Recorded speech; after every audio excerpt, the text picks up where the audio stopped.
my EpiPen. And they said, oh, that's $90 or $98 or whatever. And I said, oh, no, I have insurance. And they said, oh, we know. And I said, well, you can just put that son of a bitch back and I'll go to the ER. Mm-hmm. And, this is not a new thing. I worked 20 years ago for the United Way. And part of what I did was coordinate with agencies, like, to see what their needs were and things like that. And it's common and it's sad. Literally, our seniors have to choose: am I going to eat or am I going to take my medicine? Mm-hmm. And I think that's disgusting. Yeah, and I think we owe our seniors and everybody, our citizens, but we owe them better than that. And I'm somebody with complicated health. That's a given. And so I take a lot of medication, and I see what the prices are, before my co-pays and things like that. And I wish I could tell you that a $500 medication for a monthly supply is unusual, but it's not. Right, but here's the thing, and I think it's a systemic problem because it's not just the pharmaceuticals. It's what do they charge, like $200 for a bag of saline? That cost $1. Right. But the thing is, nobody wants. Everybody wants it fixed, but nobody understands it's a problem until it hits them. Like, we talk about socialized medicine, and people are like, no. And I'm not going to talk about like socialism and stuff like that but obviously the healthcare system is so broken. Oh, definitely. But we don't realize we have the luxury of not realizing how broken it is until it's too late. Yeah. Until, like, it comes down to home and you're like, my quality of life is suffering because I can't have this pill or this procedure or this, right. Well, whatever this is today. And that's why medical tourism is such a big thing now. Yes. But I mean, like, for example, a PET scan. If you get diagnosed with cancer, mm-hmm. they send you to have a PET scan. It's a full body mm-hmm. scan. And each one of those bastards cost $100,000. And how many? And like, when someone is in cancer treatment. But let's break that down for just a second. So what do you have? We'll call it liberally 30 minutes of scan, and another, call it an hour of the radiologist actually reading. I would think a PET scan. I mean, I've never had a PET scan, but I've had CAT scans and MRIs that last more than an hour. Okay, let's call it a day.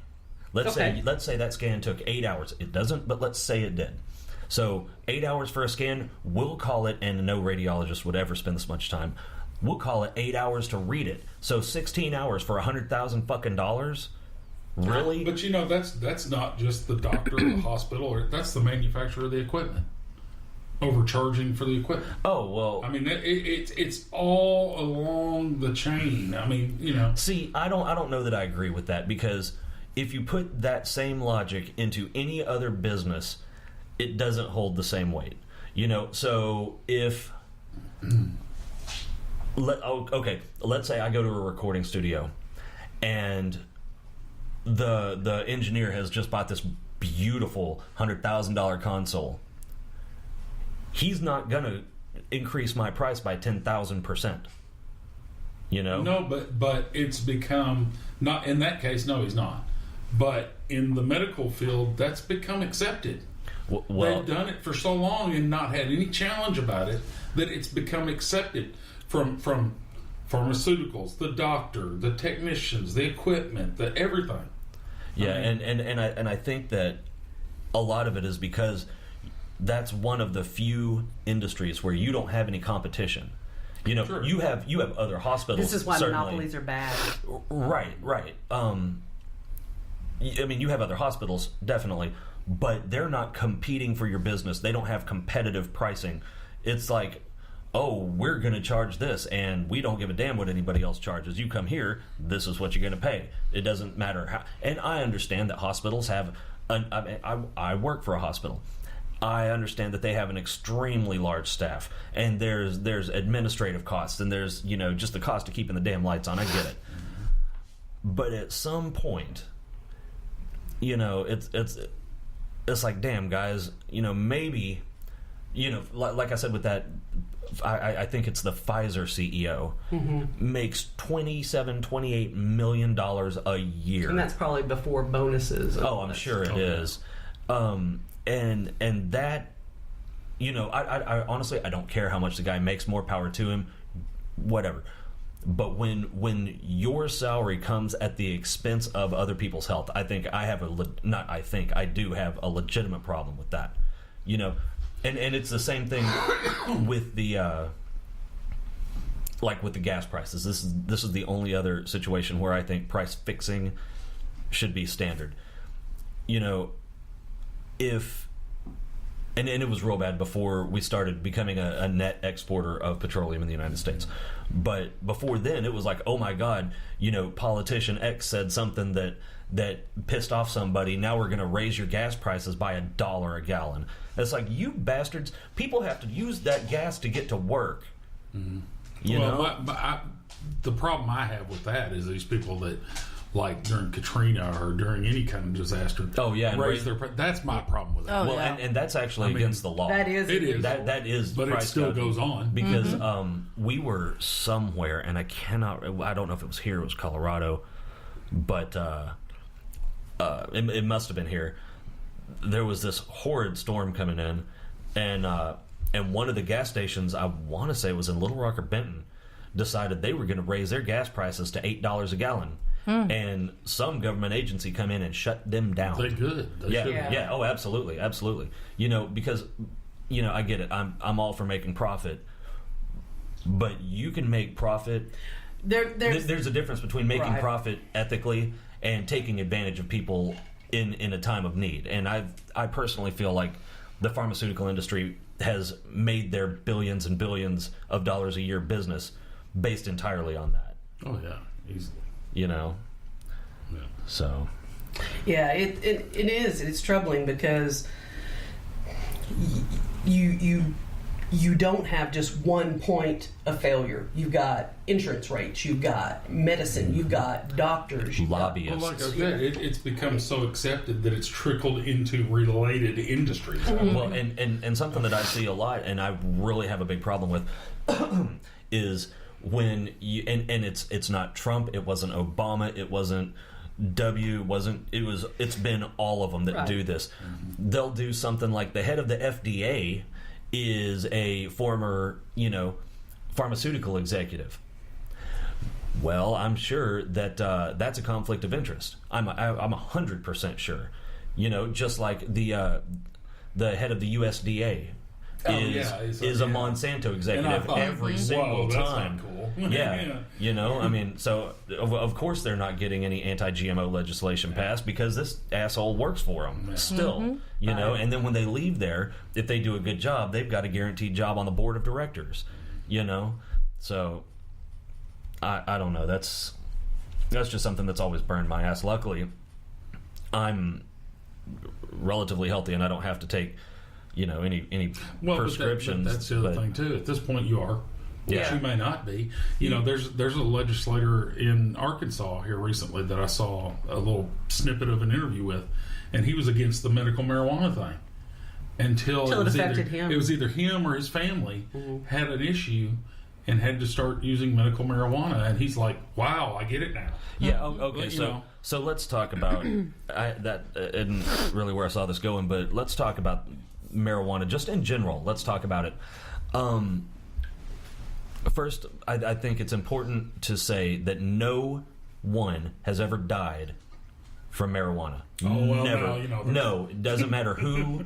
If you see a source, 2 kids in Benton. No bullshit. If you see a source that says that they did, it's wrong. It's wrong.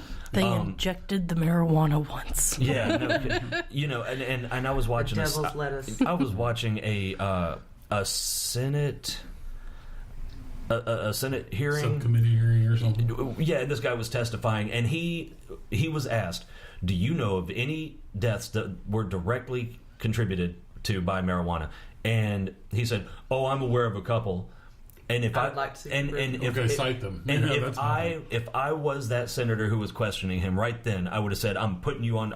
I'm charging you with perjury because that's a lie, and you fucking know it." My favorite's when oh, so-and-so was involved in this deadly wreck and they were high on marijuana. Oh, they also had meth in their system. Yeah, exactly. Yeah. But here's the thing. So nobody's ever died of marijuana. You may get a blood sugar spike when you get the munchies. That's going to be at the worst. The very worst that's going to happen is you have a bad trip and you go to bed, and that's it. You know, nobody smokes weed and then wants to go get in a fight. Nobody smokes weed and thinks, oh my God, I better rob somebody's house to get more weed. Why do we worry about this so much when it comes to weed, but we don't worry about it when it comes to alcohol? Yeah, exactly. That's what I don't understand. Because we can cite those deaths. Yeah, alcohol kills hundreds of thousands of people every year. Cirrhosis, various other liver diseases, DWIs, all of that is very much tracked by the FBI and the CDC. You can look at the spike in alcohol and violence. You know, there are definitely correlations. Absolutely. You know, so, but we as in the government and society, we profit from alcohol. So they could profit from marijuana too. And they will. They will. It's not the profit. I think that they know that marijuana and hemp and everything that they can use from these plants can heal people, can save people. There's no money in curing things. Exactly.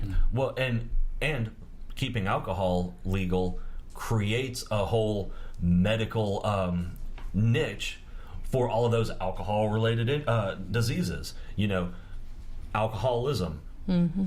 There aren't any if alcohol is illegal. Well, no, that's wrong. There are, but they're substantially less. You know, the liver diseases, all the other shit that goes along with alcohol-related diseases. There's none of that with marijuana. Here's something that it does do, and this has been proven in all the states that it's become recreationally legal in. They decriminalized marijuana, and their opiate use went down considerably. And Arkansas is one of the highest abusers of opiates at this point. Yeah. And so, hello. Methville, USA. I can't help but think if we can, first of all, we can't even get medical marijuana implemented. Oh, we passed it 2 years ago. 2 years later. Oklahoma passed it this past November and already have their system up and running. Mm-hmm. Yeah. And well, I don't know if you noticed here, but the group that got the medical marijuana on the ballot, they here recently, they have said, okay, look, it's been 2 years since this was passed. Recreational is going to be on the ballot this year, and we're going to push it through. I mean, they're fed up with the but here's government stonewalling. Yeah, and I even told them that group. I messaged them because it came to me one morning. I was like, y'all need to file a class action lawsuit against why? Because the state of Arkansas has constitutional immunity. Yep. That goes back to that commission I work for. That's why that commission exists. If the state of Arkansas walks up and slaps you in the face, you can't take them to court for it. No. They have constitutional immunity. Now, what you can do, if you can prove that you've been wronged by the state of Arkansas, is that you can take it to the Claims Commission. But we've been friends a long time, and you know that, back when this was still my job, I've talked about cases we dealt with, like horrific injuries and things where in, a private court, people would have been awarded $20 million for a lifetime of medical care. Mm-hmm.